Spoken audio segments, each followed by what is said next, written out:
और बात अब प्रदूषण की, क्योंकि दिल्ली में प्रदूषण को लेकर भारी सियासत शुरू हो गई है। अब से थोड़ी ही देर पहले दिल्ली के कैबिनेट मंत्री परवेश वर्मा ने प्रेस कॉन्फ्रेंस करके दिल्ली में प्रदूषण के लिए केजरीवाल और आम आदमी पार्टी पर बड़ा हमला बोला। वो कई मोटी फाइलों को लेकर आए और कहा कि कूड़े के पहाड़, फुटपाथ, कचरा, यमुना सफाई, सड़कों का निर्माण, पार्क्स की मरम्मत, वाटर ट्रीटमेंट प्लांट, औद्योगिक नीति, सड़कों की सफाई जैसे कई काम हैं जिन्हें 11 साल में केजरीवाल सरकार को करना चाहिए था, लेकिन केजरीवाल सरकार ने कोई भी काम नहीं किया। ये सभी काम अब बीजेपी सरकार कर रही है, जो कि ग्राउंड लेवल पर काम हो रहे हैं। अब उसका असर दिखने में वक्त जरूर लगेगा, ये परवेश वर्मा की तरफ से कहा गया। पार्लियामेंट में प्रदूषण के ऊपर में भी चर्चा हो रही है।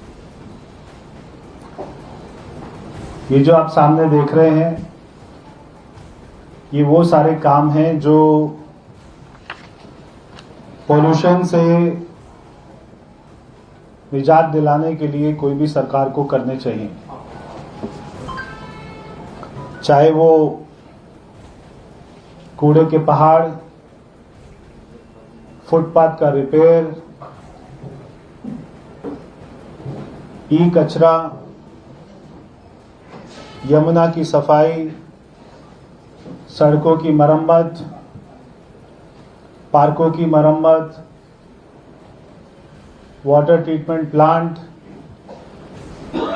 इंडस्ट्रियल पॉलिसी, औद्योगिक नीति, सड़कों की सफाई, नालों का निर्माण, नालों की सफाई, drainage master plan, sewage treatment plant, plastic कचरा, इलेक्ट्रिक वाहन नीति, फ्लाईओवर, नई सड़कें, ये सारे काम जो आम आदमी पार्टी की सरकार को 11 साल में करने चाहिए थे। अगर आम आदमी पार्टी की सरकार ने इसमें से आधे काम भी किए होते, ये काम भी कर दिए होते, तो हमको केवल इतने काम करने पड़ते। अगर आम आदमी पार्टी की सरकार ने, केजरीवाल जी ने 4 काम भी कर दिए होते तो हमको बाकी के काम करने पड़ते। 1 काम भी कर दिया होता तो हमको बाकी के काम करने पड़ते। मगर केजरीवाल जी ने, आम आदमी पार्टी की सरकार ने पिछले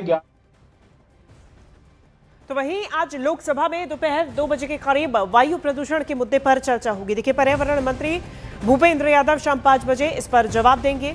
नियम 193 के तहत प्रदूषण के मुद्दे पर जी राम जी बिल पारित होने के बाद शॉर्ट टर्म डिस्कशन किया जाएगा, यानी कि आज ही सवाल और आज ही जवाब। तो इस डिस्कशन के लिए दोपहर 2 बजे का समय दिया गया है, जिसके बाद 5 बजे केंद्रीय पर्यावरण मंत्री भूपेंद्र यादव इस पर जवाब देंगे।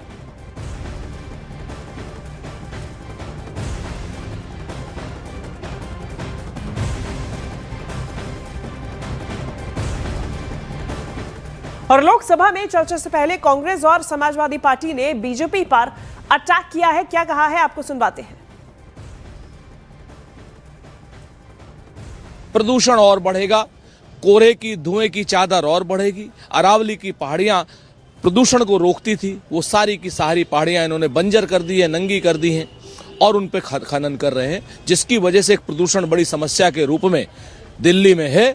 तो ऐसे समय में भारतीय जनता पार्टी अब बताए कि उसके पास प्रदूषण को नियंत्रण करने का क्या उपाय है, और अगर नहीं उपाय है, ये यमुना का प्रदूषण नहीं खत्म कर सकते, गंगा मैया का नहीं कर सकते, हवा का नहीं कर सकते, तो इस्तीफा तो दे सकते हैं। माननीय सुप्रीम कोर्ट से हमारा अनुरोध है कि मध्यम वर्ग का भी ध्यान रखें। 15 साल 20 साल हमारे यहाँ गाड़ियाँ चलती हैं, हम तो हाथ जोड़ करके उनसे सविनय ये बात कर रहे हैं कि मध्यम वर्ग का ध्यान रखें, सरकार के किए हुए पाप की सजा मध्यम वर्ग को न दें। हमको ये बात समझ में नहीं आ रही है कि दुनिया में भारत सबसे ज़्यादा सोलर का आयात कर रहा है। सोलर पे बढ़ावा पिछले 11 साल से दिया जा रहा है। सोलर एनर्जी की बात की जा रही है।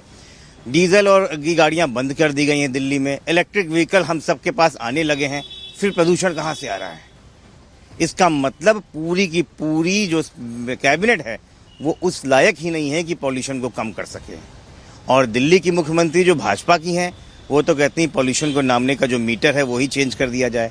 आप सोचिए कितनी संवेदनहीन सरकार है जो हमारे आगे आने वाले भविष्य के लिए नहीं सोच रही है। और मुझे लगता है कि देश में सबसे बड़ा अगर मुद्दा कोई है तो दिल्ली का और देश का बढ़ता है AQI। आज हम यहाँ खड़े हुए हैं 300 AQI में, गला रुंधा हुआ है, बात नहीं कर पा रहे हैं, लेकिन किसी को चिंता नहीं है कि आगे आने वाले हमारे ननिहालों में हमारे आगे जनरेशन्स को हम क्या देके जा रहे हैं। तो देखिए, दिल्ली में जो पॉल्यूशन की स्थिति है वो डेंजरस सिचुएशन में पहुंच चुकी है, क्योंकि आज एक बार फिर दिल्ली की सुबह जहरीली हवा और घने स्मॉग के साथ हुई। दिल्ली के कई इलाके ऐसे हैं जहां पर विजिबिलिटी बेहद ही कम दर्ज की गई, जबकि हवा की क्वालिटी भी बहुत खराब श्रेणी में बनी हुई है। दिल्ली के बारापुला फ्लाईओवर में सुबह से ही स्मॉग की मोटी परत छाई हुई है, जबकि कश्मीरी गेट इलाके में भी विजिबिलिटी काफी कम है।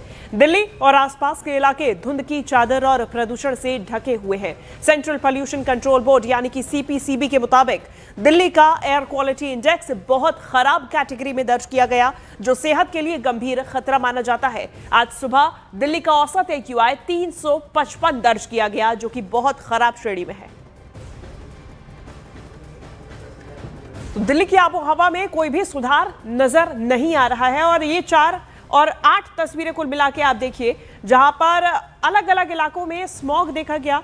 आज शीतलहर चलती हुई, कोहरा भी बढ़ा हुआ नजर आया है, और अब ऐसे में लोगों की मुश्किलात लगातार बढ़ रही है, क्योंकि उसमें पॉल्यूशन सबसे ज्यादा घातक है।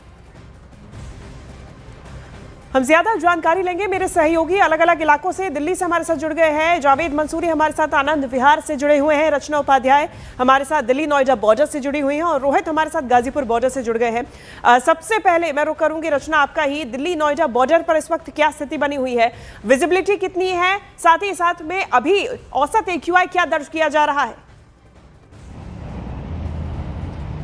देखिए, अगर नोएडा की बात करें तो जो AQI है बेहद ख़राब श्रेणी में है। 400 पार सुबह दर्ज किया गया था, और अब हल्की सी विजिबिलिटी बेहतर हुई है, यानी कि थोड़ी विजिबिलिटी ठीक हुई है।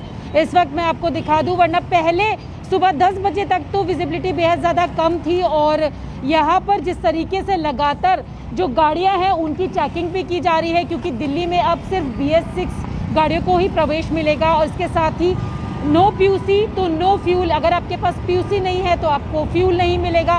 तो इसके लिए जगह जगह चेकिंग पॉइंट्स बनाए गए हैं। एक चेकिंग पॉइंट की तस्वीरें मैं आपको दिखा रही हूँ। यहाँ पर आप देखिए, आने वाली गाड़ियों को चेक किया जा रहा है। तो पोल्यूशन का लेवल तो यहाँ पर बेहद खराब श्रेणी में बना ही हुआ है, लेकिन जिस तरीके से सरकार ने कदम उठाए हैं उसको देखते हुए यहाँ चेकिंग की जा रही है, ताकि प्रदूषण के स्तर में थोड़ी सी कमी यहाँ पे दर्ज हो सके। तो वो तस्वीरें आप देख सकते हैं। और दूसरा, कोहरे की भी मार है। तापमान जो है वो 9 से 10 डिग्री यहाँ पर दर्ज किया गया था। तो एक तरीके से डबल अटैक लोगों को यहाँ पर देखना पड़ रहा है। एक तरफ पोल्यूशन है, दूसरी तरफ स्मॉग और फॉग जैसी जो स्थिति है वो बनी हुई है। तो वो लोगों के लिए, खासकर जो बुजुर्ग और बच्चे हैं, उनके लिए परेशानी हो रही है। और ये जो जहरीली हवा है जिसमें सांस लेना बिल्कुल दूभर हो रहा है, दम घुट रहा है लोगों का।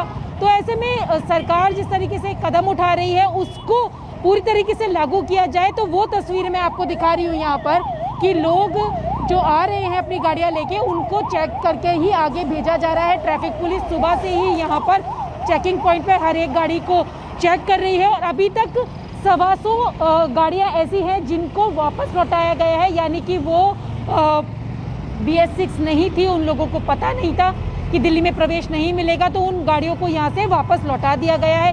ये तस्वीरें शिवांगी आप देख रही हैं नोएडा दिल्ली बॉर्डर से, जहाँ पर लगातार पुलिस काम कर रही है। विजिबिलिटी थोड़ी सी बेटर हुई, क्योंकि अभी 11 सवा 11 बज रहे हैं, तो अब हल्की सी विजिबिलिटी ठीक हुई है यहाँ पर। तो प्रदूषण का स्तर तो बेहद खराब श्रेणी में यहाँ दर्ज किया गया है। आज मैं लौटूंगी जावेद, ग्रैब 4 लागू है दिल्ली में इस वक्त, NCR में इस वक्त, लेकिन उसके बावजूद 2 दिन बीत चुके हैं, लेकिन जो आबो हवा है दिल्ली की उसमें सुधार नहीं। देखिए, बिल्कुल बड़ा सवाल यही है कि आखिर दिल्ली की हवा कब सुधरेगी। मेरी मौजूदगी आनंद विहार में पेट्रोल पंप पर है, जो आज से नो PUC नो फ्यूल नियम लागू है। लेकिन ये नियम किस तरह से काम कर रहा है, एसोसिएशन का क्या कहना है, हमारे साथ बातचीत करने के लिए निश्चल सिंघानिया जी हैं, जो कि डीलर एसोसिएशन के अध्यक्ष भी हैं। सर, ये बताइए कि यहाँ तो ट्रांसपोर्ट डिपार्टमेंट की टीम नज़र आ रही है, क्या दिल्ली में सभी पेट्रोल पंप पर इसी तरह की तस्वीर होगी, लोग होंगे वहाँ पर, या किस तरह से चल रहा है? क्योंकि खबर है कि कुछ जगहों पर नहीं भी है। देखिए, कल रात को नोटिफिकेशन आई है जिसमें कि हमको सारी गाड़ियों का PUC चेक करना है, और जिनके पास PUC नहीं है उनको फ्यूल डिनाई करना है। जहाँ तक ट्रांसपोर्ट डिपार्टमेंट की टीम्स की बात है या मार्शल्स की बात है, आज सुबह से अधिकतर पंपों से ये खबर आ रही है कि वहाँ मार्शल्स और ये ट्रांसपोर्ट डिपार्टमेंट के लोग पहुँच चुके हैं। कुछ पंपों पे अभी नहीं पहुंचे हैं, अभी जैसे कि दिन चालू हुआ है। अब ये कितने दिन व्यवस्था लागू रह पाएगी, कितने दिन ये लोग आएंगे और कितने दिन तक ये चेकिंग चलेगी, ये देखने वाली बात है। हमारी तरफ से जितना ह्यूमनली पॉसिबल होगा सारी गाड़ियों को चेक करना हम करेंगे। एनपीआर कैमरास भी लगे हैं जिसपे सर कल सिरसा जी से आपकी मीटिंग हुई, मीटिंग में कुछ चुनौतियों का भी आपने जिक्र किया कि इस नियम को लागू किए जाने में कुछ दिक्कतें आ रही हैं। क्या दिक्कतें हैं और क्या चर्चा हुई? और आप ये कहते रहे कि सिर्फ दिल्ली में ही पोल्यूशन नहीं, आसपास के शहरों में भी है, तो क्या दिक्कत है? देखिए, जो कल चर्चा हुई उसमें सबसे मेन पॉइंट तो हमने लॉ एंड ऑर्डर का रखा कि दिल्ली में कानून व्यवस्था इससे बिगड़नी नहीं चाहिए, क्योंकि कहीं पंपों पे झगड़ा ना हो, ग्राहक हर तरीके का आता है। दूसरी हमारी ये चर्चा हुई कि ये केवल दिल्ली में लागू करने से उसका इतना व्यापक असर नहीं दिखाई देगा, ये पूरे एनसीआर में लागू होना चाहिए। एक और डेटा है जो ये कहता है कि 65% प्रदूषण जो है दिल्ली का बाहर के राज्यों से और बाहर की कारणों से आता है। दिल्ली के व्हीकुलर पोल्यूशन की जो कंट्रीब्यूशन है प्रदूषण में 16 से 17% है।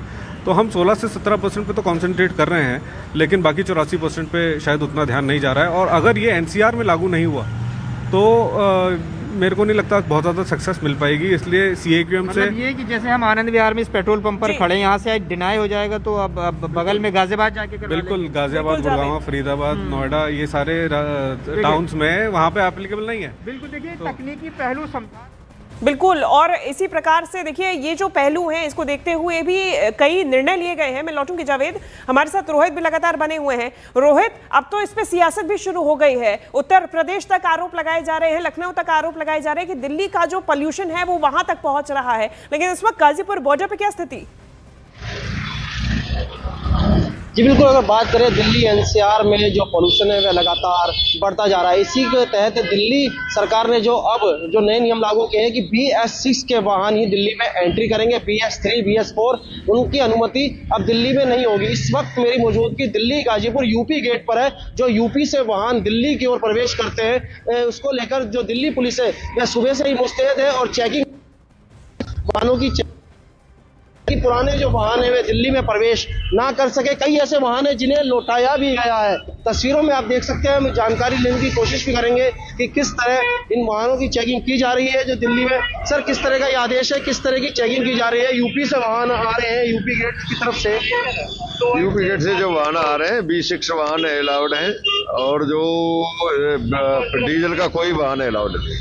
डीजल का कोई वाहन सुबह से कितनी गाड़ियां गुड अर्थ वाले को हम कितनी सुबह से कई गाड़ियां लौटाई गई हैं? हाँ, 4-5 गाड़ी हमने वापस कर दी है। 4-5 गाड़ियां वापस कर दी है। हाँ जी, आएंगी उनको भी वापस करेंगे। देखिए, दिल्ली यूपी गेट पर लगातार चेकिंग की जा रही है। इसी तरह देखिए ये वाहन को भी रोका गया है। अब जो दिल्ली में नियम है कि गाड़ी अलाउड नहीं हो सकती, आपने चेकिंग कराई? RC और पॉल्यूशन मैंने चेक कराया, इन्होंने चेक किया। जाने दिए पेट्रोल पंप पे पेट्रोल भी नहीं मिलेगा अगर PUC सर्टिफिकेट नहीं होगा आपके पास। हाँ, वो मैंने देख लिया था, जो नोटिफिकेशन आए थे वो सारे चेक कर लिए। तो देखिए सियासत भी लगातार होती रहती है कि वो उन पे आरोप लगाता है, उन पे आरोप लगाता है कि यूपी और अवेयरनेस भी इसी प्रकार से फैलाई जा रही है, लोग भी जागरूक हैं, लेकिन इसके बावजूद भी अभी इसमें बदलाव देखने में अभी समय मिलेगा। फिलहाल बहुत शुक्रिया आप तीनों का ही तमाम तस्वीरें जानकारी हम तक पहुंचाने के लिए। तो देखिए राजधानी में दमघोंटू हवा लोगों के लिए साइलेंट किलर बन चुकी है। अब ऐसे में सरकार ने जो ग्रेडेड रिस्पॉन्स एक्शन प्लान यानी कि ग्रैब 4 लागू कर दिया है। इसके तहत किस तरीके से प्रतिबंध लागू किए जा रहे हैं आपको ये हम समझाने की कोशिश करते हैं। केवल इस ग्रैब 4 के प्रतिबंधों और नियमों के तहत जो BS6 गाड़ियां हैं उनको ही दिल्ली में एनसीआर के पूरे इलाके में एंट्री दी जा रही है। इसके अलावा निर्माण सामग्री ढोने वाले वाहनों पर पूरी तरीके से बैन लगा दिया गया है, क्योंकि अभी तो इंफ्रास्ट्रक्चरल डेवलपमेंट्स साथ ही साथ में जो काम किए जाते हैं उस पर भी बैन लगा हुआ है। और इसके अलावा नो PUC यानी कि पोल्यूशन अंडर कंट्रोल सर्टिफिकेट जो होता है, नो PUC नो फ्यूल नियम लागू कर दिया गया है।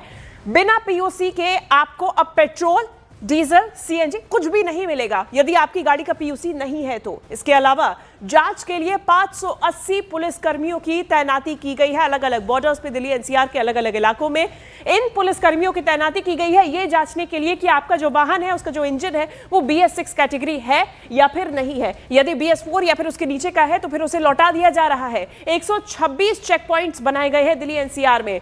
वॉइस अलर्ट सिस्टम का इस्तेमाल पुलिस की तरफ से किया जा रहा है, लोगों को जागरूक करने के लिए, उनमें जागरूकता फैलाने के लिए। इसके अलावा गूगल मैप से 100 ट्रैफिक हॉटस्पॉट्स की भी पहचान की गई है, जिसके बाद इन ट्रैफिक हॉटस्पॉट्स पे ट्रैफिक को ईज आउट करने के लिए, यहां से गाड़ियों को आसानी से निकालने के लिए अलग अलग प्लान लेआउट किए जा रहे हैं।